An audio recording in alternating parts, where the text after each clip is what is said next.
He sat for hours, uniformed at the bar, frightened by this foreign world, his brain changing shape. The noise of the DJ made him crazed as he stared at the small corked vial labeled "Drink Me" clenched tightly in his hands, like a lifeline. The happy hour businessmen and women stared, amused by his costume, not shaken by the oddity. A particularly flirty, inebriated woman offered him a drink and grabbed his vial, thinking it was some new drug.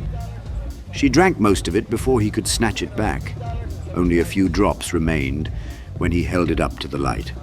"I forgot to drink," he told the king with some measure of guilt.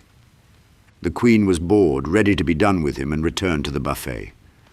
"It was hard at first, but then I fit in. I found work." The king protested. "Work? You already had work." Blakey remembered the construction job and having to get a forged identification to get the work. The foreman's brother-in-law, a bohemian forger and cannabis grower named Gene, had charged him his first week's pay for a counterfeit Virginia driver's license. Gene's setup above a car garage had smelled of melted plastic, grape incense, and cat piss. Gene had asked him with a fat spliff hanging from his mouth, "Who do you want to be?" Arthur was perusing Gene's extensive collection of jazz records and chose the first name he saw. The album was Free for All by Art Blakey and the Jazz Messengers. Gene approved wholeheartedly. "Excellent choice, my man." By the end of the first week, he was very little White Knight and very much younger Arthur Blakey. A day's life of hammering nails and cutting wood became pure, simple satisfaction. No battling, no warfare, no tyrannical madness. His tiny apartment was a retreat of satisfied exhaustion. He gloried at the distinct memory of the tool belt and how similar it was, the hanging tools to the club and pistol, but without the burden of war weapons. A wife! Blakey was flooded with memories of Kate, Alice's mother. The phonograph gasps, "A wife?" The queen looked oddly jealous and then covered up for her suspicious husband. 8.5 years ago, Kate was sitting in a lunch spot that Blakey frequented. She was with her friends at a table opposite Blakey. He was scarfing his usual lunch. She had smiled, and he wasn't sure the smile was meant for him. We were happy, and they were. We had a child, and they did. She was Alice. The phonograph played awed whispers and murmurs.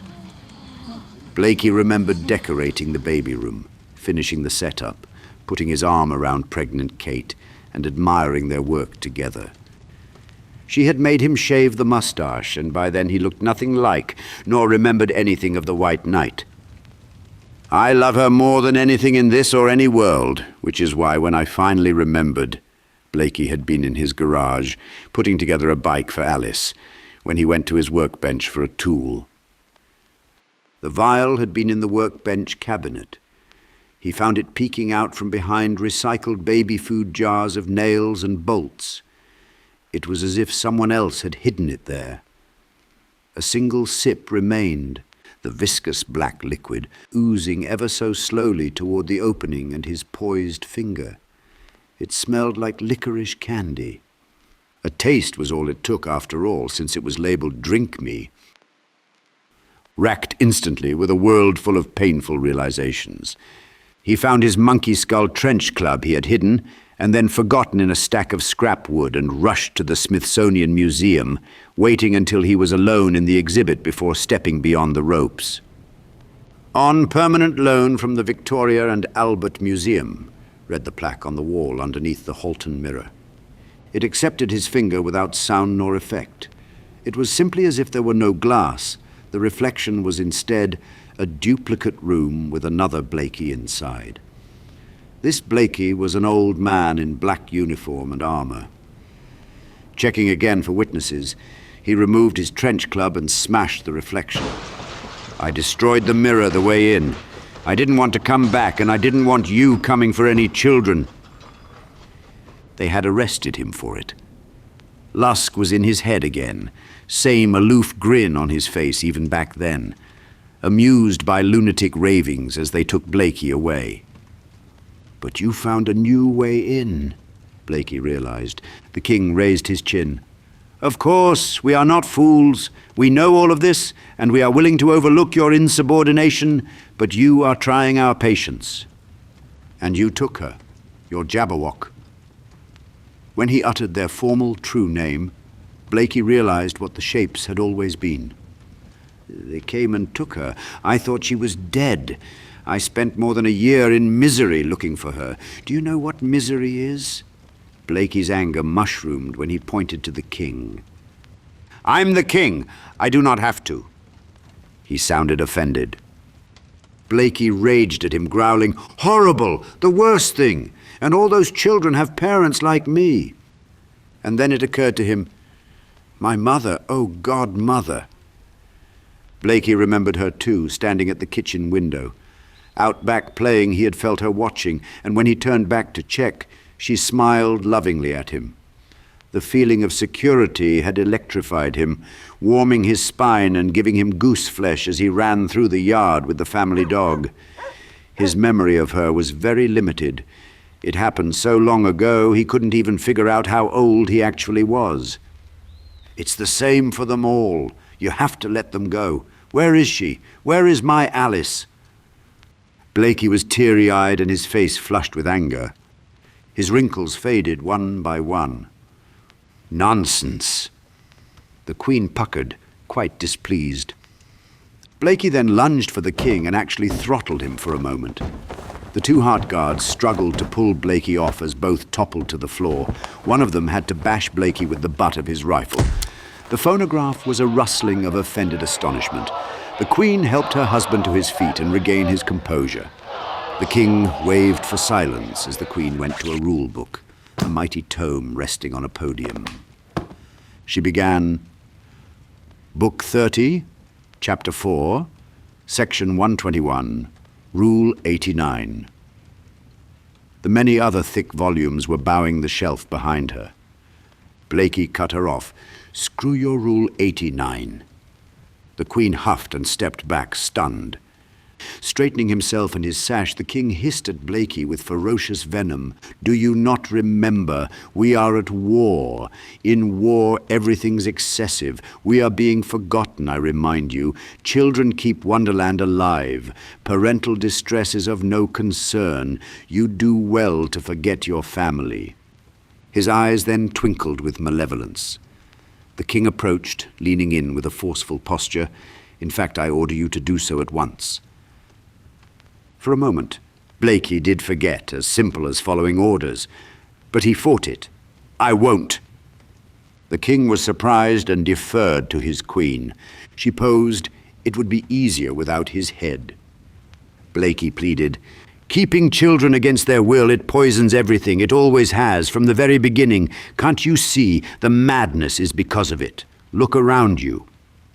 The king and queen backed away. Look at what? Wonderland's high spirits? Never better. The golden age. Look at me.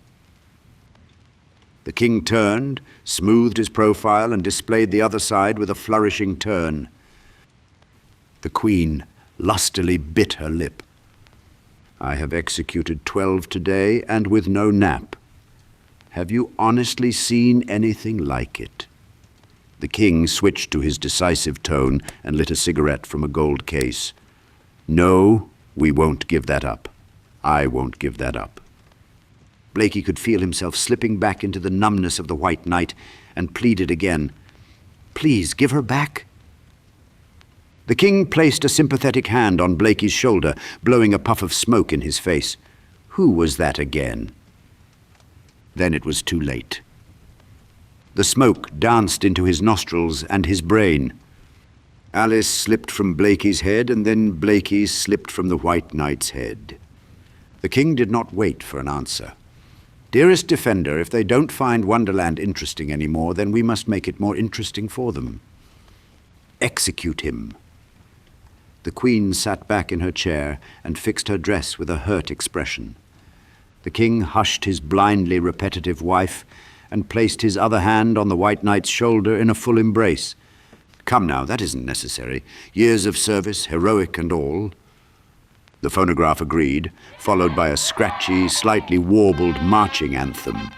The king yet again called for silence, and the rabbit stopped the record. He proposed with a compassionate face, "Jury, is this offense by a former hero, a champion of our wonderland, truly unforgivable?